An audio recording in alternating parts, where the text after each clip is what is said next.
Em nosso estudo de hoje, a lição 25 do livro Mãos Unidas tem por título Sobrevivência. Enquanto encarnados no planeta terrestre, um tipo de sobrevivência nos interessa sobremaneira, além daquele para o qual se nos dirige os pensamentos para lá da morte física.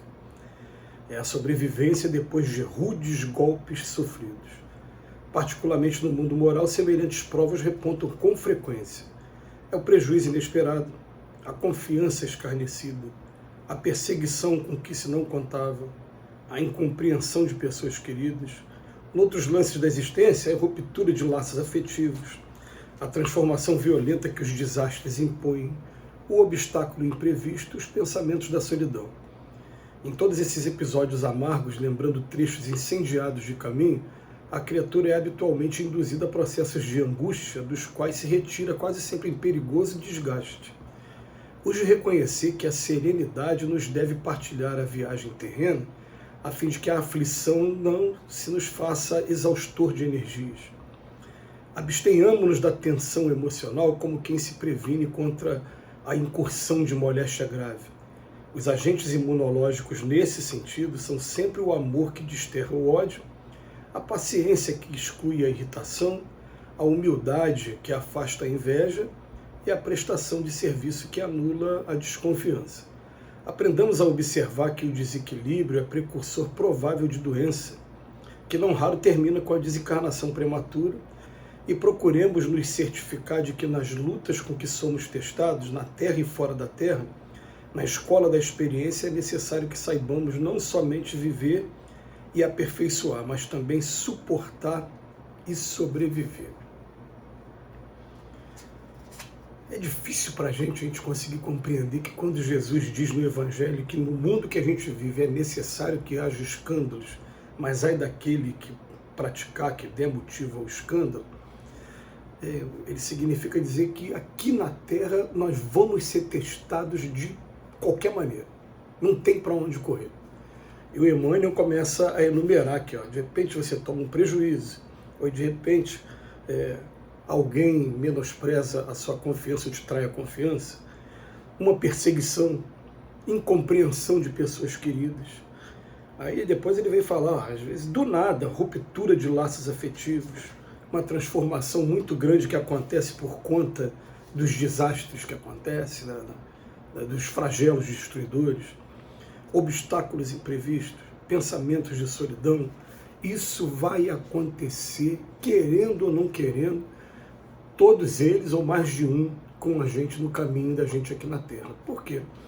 Porque aqui na Terra nós não estamos convivendo 100% com pessoas que são da nossa família espiritual, e a doutrina espírita tem esse capítulo que é um diferencial de explicar para a gente alguma coisa. Família espiritual são aqueles que têm o mesmo interesse pelas coisas, as mesmas afinidades, os mesmos gostos que você, e por isso tem sintonia total com você.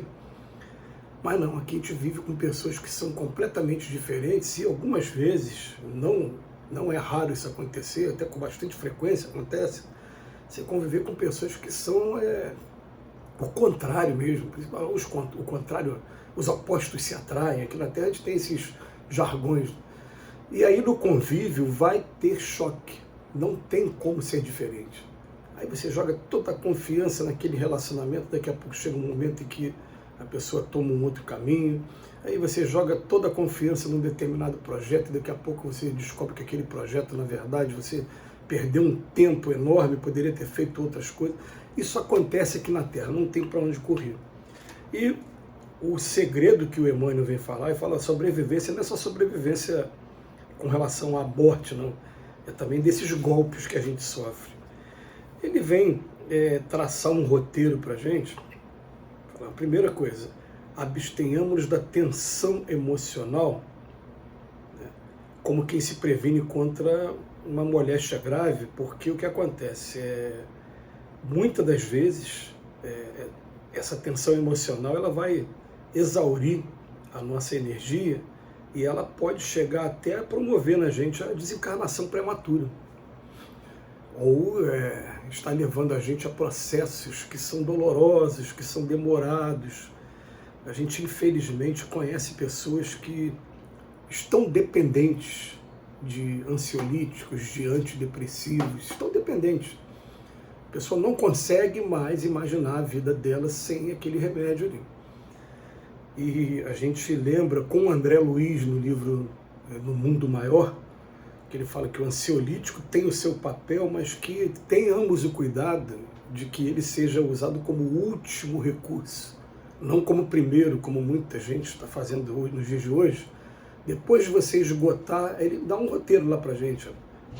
Primeiro vai ocupar sua mente, vai fazer uma coisa que você gosta de fazer, procurar ser útil para os outros, ele dá um roteiro lá pra gente, vai procurar uma instituição religiosa para que você possa estar ali de certa maneira trabalhando. Aí não deu, aí você vai buscar o ansiolítico ali, mas o ansiolítico ele tem que ser muito dosado, porque é um remédio que você tem que desmamar depois, ele altera tanto o sistema nervoso e a pessoa às vezes sem paciência para de tomar antes do tempo, não procura o médico, não faz da maneira correta e traz danos irreversíveis no corpo físico com relação à ligação dos neurônios do nosso sistema nervoso.